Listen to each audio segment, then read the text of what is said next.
Yo, what's up guys? Josh the Grinder here, and I just got to Resorts World, as you can see through the sunroof. So, looking to grind the 1-3 streets at the Resorts World Poker Room. I was actually here last night, had a winning session.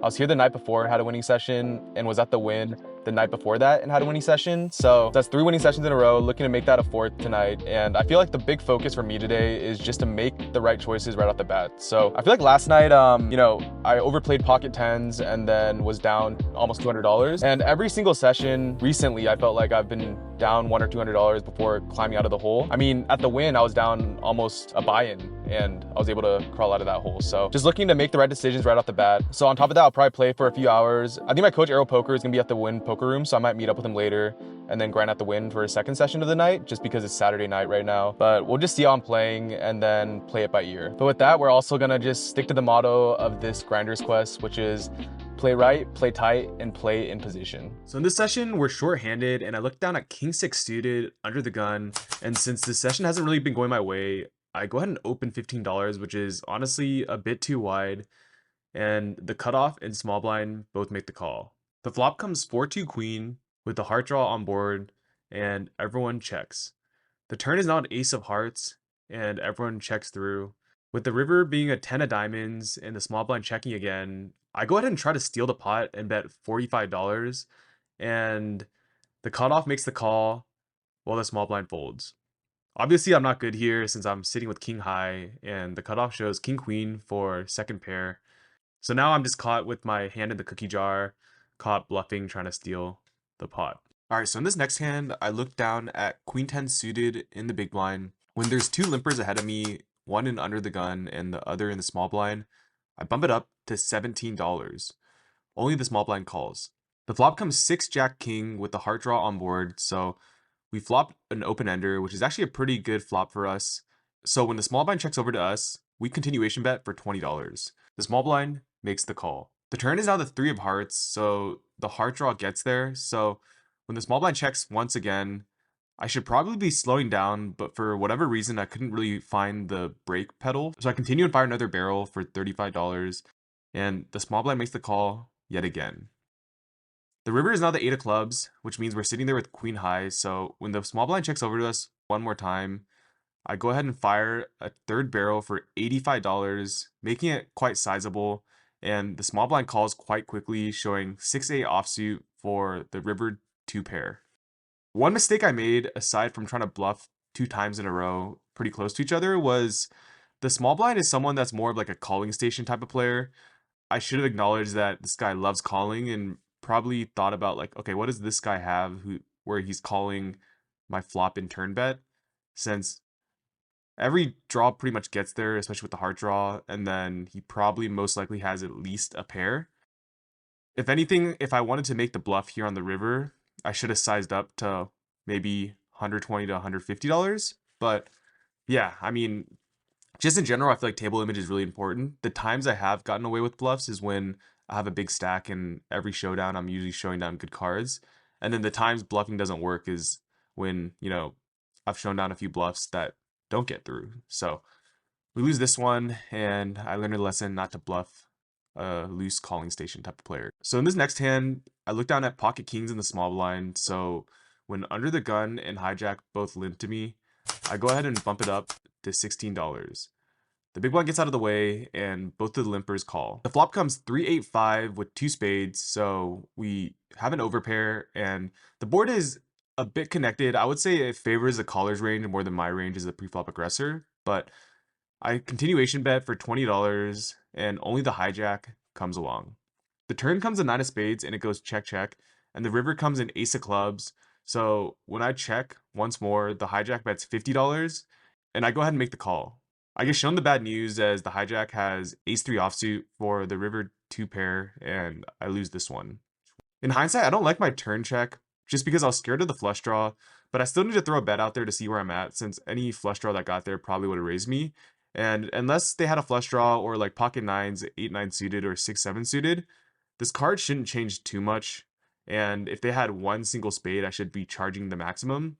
So I feel like had I bet on the turn and maybe sized up a little bit, I probably could have got this guy off of his bottom pair, which river 2 pair. But curious to hear what you guys think about the sizing and if you guys would bet the turn here. So I will say I'm not playing too well in this session up to this point, but oftentimes when you're playing poker, typically like one or two hands that can be pivotal moments for the session, whether it's a huge pot or just really a turning point moment. So this is it for your boy. We basically look down at Queen Jack suited in the small blind. So when the button opens at $12, we go ahead and make the call and the big blind comes along. Flop comes 927 rainbow. So I go ahead and check. The big blind bets $15. The button gets out of the way, and I go ahead and make the call with 2 overs and a backdoor straight draw. The turn is now a jack of diamonds, and when I check over to the big blind, he goes ahead and bets again for $20, and I make the call. The river is a 6 of spades, really not changing too much unless the person had like 5-8 suited or 8-10 suited. And I go ahead and check once more, and the big blind bets $55, and I go ahead and make the call. He shows me 2-5 offsuit for bottom pair, which was kind of confusing, but I'm happy to take this pot down since he fired all 3 streets, so it was like a pot of $216. So yeah, we'll take it. All right, in this next hand, I'm in the small blind with king jack offsuit. The under the gun opens to $10, and I go ahead and make the call, and so does the big blind, who was the guy with the 2-5 offsuit last hand. The flop comes 6 jack queen, 2 clubs, so I go ahead and check. The big blind now donk bets for $25. The under the gun original raiser goes all in for less for $22, and I'm going nowhere with medium pair. The turn is now king of diamonds, giving me 2 pair, but I go ahead and check once more because I think that the big blind's going to bet, which he does. He bets $35, and I go ahead and make the call. The river is now another king, and I boat up, so I go ahead and just lead here. I bet $100 just so it doesn't check through, and the big blind goes all in for less for around $53, and we take it down. The big blind actually shows pocket aces, the pocket rockets, so, we crack them, and we stack 2 players and continue the positive momentum. In this next hand, the button straddle is on for $6, and we look down at ace-5 suited in the hijack. We go ahead and make the call. The small blind calls the straddle as well, and the button checks his option. The flop comes queen ace 2, so we flop top pair with the nut flush draw. And when the small blind checks over to me, I want to start building the pot, so I bet $20, and only the straddler makes the call. The turn is now the 10 of hearts, so we turn the nuts, and we check now for deception so that the button hopefully thinks we're weak. And he falls for the bait since he bets $25, and then I check raise, putting him all in for $81, and then he makes the call. The river is a queen of clubs, which is a bit scary since any set makes the boat as well as ace queen, but we go ahead and show our cards and we're good. So we take down another decent pot. So we had just moved tables since our table just broke, and in our very first hand we're dealt, we look down at ace 8 suited in the cutoff. So when the hijack limps, we also limp as well, and then the button bumps it up to $10. The small blind gets out of the way, and the big blind actually bumps it up to $40. With the suited ace, and assuming this is going to go multi-ways, I make the call, and the button also tags along. The flop is 7-7-8 with the spade draw on board. So we flop top, but it checks around. In hindsight, I probably should have fired a bet here, but I wanted to see what the big blind goes ahead and does, just because it's a 3-bet pot, and she might have an overpair. The turn is now an ace, giving us top 2 pair. So when the big blind checks over to us, we now want to build the pot, and we bet $100, and no one has a piece of it since we take it down here. All right, so this next hand was an interesting one. Basically, we look down at ace king offsuit in the big blind. The cutoff limps for $3. The button bumps it up to $15. And previously we would 3-bet, but since ace king is not a made hand, and I'm also out of position in the big blind, when the small blind calls, I go ahead and call as well. Not really looking to squeeze here in case someone else calls. Just from my experience, 3-betting with ace king as well as calling large 3-bets with ace king hasn't panned out well for me. I know flat calling ace king is a bit nitty here, but anyways, so I go ahead and make the call in the big blind, and then the cutoff we originally limp. He actually makes the call, but then he actually throws out 2 black chips. So instead of 3 red chips, he actually throws out 1 red chip and 2 black chips, which would technically be a raise to $205. But then I think we're all on board that he was just trying to call, so we just, let it slide. So the flop comes king 2 with the diamond draw on board. So we flop top trips, and when the small blind checks over to us, since I felt like the table dynamic was really fun after the guy accidentally put in 2 black chips, and we're all kind of laughing, I just bet $5, kind of as a joke, but also since I wanted to build the pot, and maybe someone else would have raised me if they had a king. In hindsight, I don't think this is actually a good call, even if everyone's like laughing and stuff, but Yeah, anyways, the cutoff who accidentally put 2 black chips in the pre-flop, he makes the call as well as the button who is a pre-flop raiser. The turn is now a 6 of clubs, which doesn't really change anything unless someone had pocket sixes, which is, side note, another reason why I shouldn't have just bet $5, since someone could have called with pocket sixes, putting me in a bad spot. But I go ahead and bet $50 sizing up this time, and only our friend who put in the 2 black chips initially makes the call. The river is now 10 of clubs, so I want to see where he's at since he called the $50. So I go ahead and check now, planning on check raising. And then the cutoff actually bets $150. And now I go ahead and just go all in. Well, I put him all in for $282 total. And he goes ahead and makes the call. I show my ace king and we're good. And he said he also had a king. So yeah, I think that's another reason why you don't really want to play king X suited or king X offsuit if your X is a lower card, just because even in this dream spot where you have trips, you're most likely outkicked if you're against another king. And if you hit a 5 or whatever else your other card is, you're probably not good since there's gonna be overcards there. So we make the maximum off of a hand that started off super weird with the 2 black chip thing when the guy called, and it turned lighthearted, but then the guy ended up going bust. Side note, I ended up seeing this guy at Suns Out Buns Out after my session. We made some awkward eye contact, but I didn't really say hi or anything since I stacked him. So in this hand, there's a button straddle for $6. I make the call with ace queen and under the gun. The small blind, who's the loose aggressive player, bumps it up to $18. The big blind makes the call, who's the guy who I'm now friends with, who was getting into it with the small blind.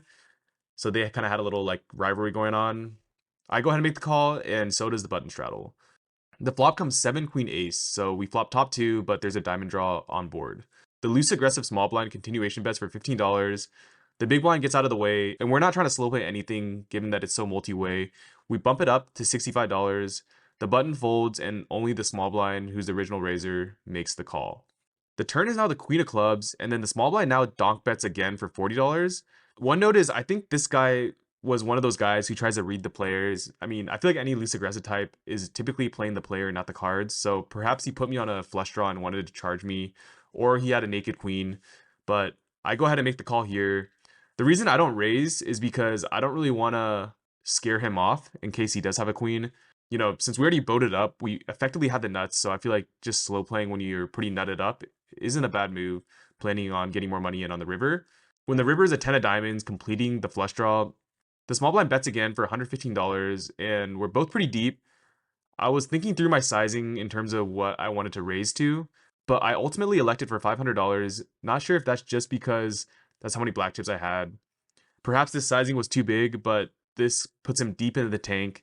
I think it looks a bit bluffy, so he's really just trying to think through the hand, but he ultimately makes the call, and we take down this massive pot of $1,274, further solidifying our big win at Resorts World. All right, in this last hand of the night, we're shorthanded, and I have ace-2 suited in the big blind. The button bumps it up to $12. The small blind gets out of the way, and I go ahead and make the call. The flop comes 5-6-2 with 2 spades, so we have bottom pair with the backdoor club draw. So we go ahead and lead now for $10, and the button bumps it up to $20 with the min click. We're going absolutely nowhere with bottom pair and a backdoor flush draw, so we make the call. The turn is now 2 of diamonds, giving us trips, so now we bet again for $50, and then the button calls. The river is now the 3 of diamonds, so any 4 makes it straight, but we're not too scared of that, so we go ahead and bet $70 for value, and the button pretty quickly calls, and we take this one down. Funny enough, this button guy was complaining how he was the only one giving everyone action, and he was like straddling a bunch. But I mean, I did give him action, right? I just had a better hand this time. But yeah, that's going to conclude this session and my hand recaps.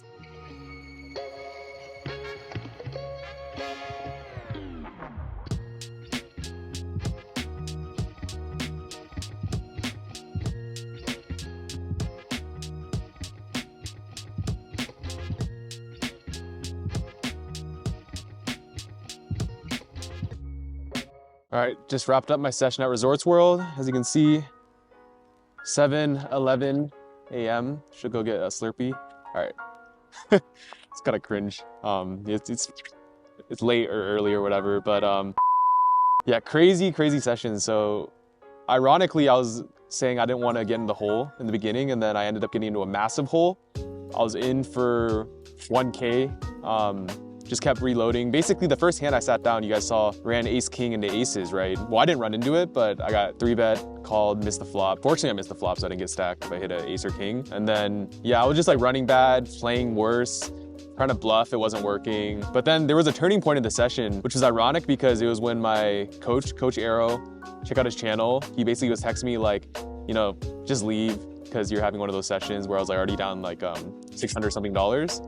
But then I hit like a back-to-back like monster hands, and I started running well, and then yeah, stacked a few people, ran the stack up. Coach Arrow came to visit me. We took a break, ate at Suns Out Buns Out or whatever with the poker comps, and then yeah, after that sat back down, bled out a little bit, and then hit a monster hand against this super lag player, just because there's like 2 guys going at it. The pots were getting massive, like $35 pre-flop in a 1-3 game, but then I basically turned a full house, flopped 2 pair, turned the boat, and then slow played it, let the person who I think was on a flush draw get there, and then he paid me off when I raised his river bet. So yeah, hopping in the car for the final numbers. Basically, I went from being down $600 something to being up $625. So I was in for 1,000 and out for 1625 for a total profit of $625. So win number 4 in a row. Let's keep the streak going. I'm feeling really good.